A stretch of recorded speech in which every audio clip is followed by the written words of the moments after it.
मुकेश राजा टकरामा टोला जय श्री हनुमान मंदिर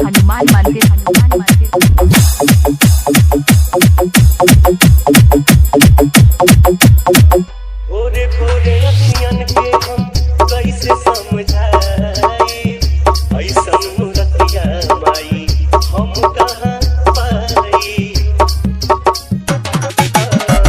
भोरे भोरे अखियन के हम कैसे समझाई ऐसन मूर्तिया माई हम कहाँ पाई। पूजब चरनिया के घर पूजब चरनिया के घर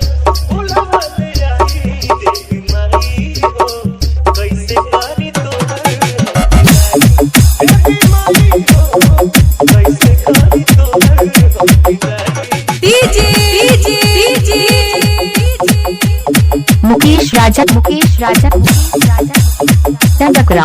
टकरामा टोला जय श्री हनुमान मंदिर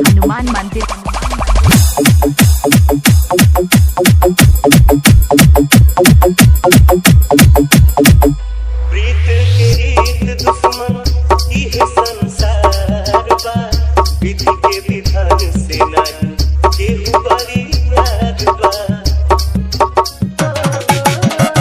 प्रीत के रीत दुश्मन इह संसार बा विधि के विधान से नहीं केहू बड़ी याद बा। मानत न बाटे मनवा मानत न बाटे मनवा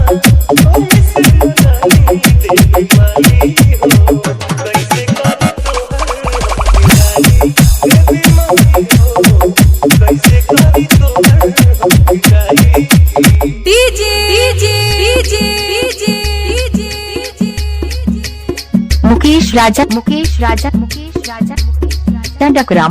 टकरामा टोला जय श्री हनुमान मंदिर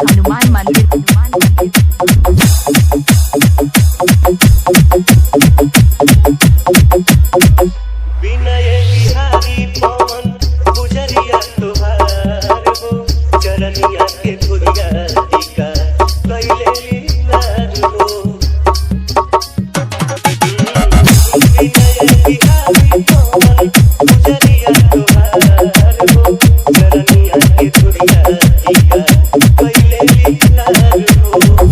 जल्दी से आई हमारी जल्दी से आई हमारी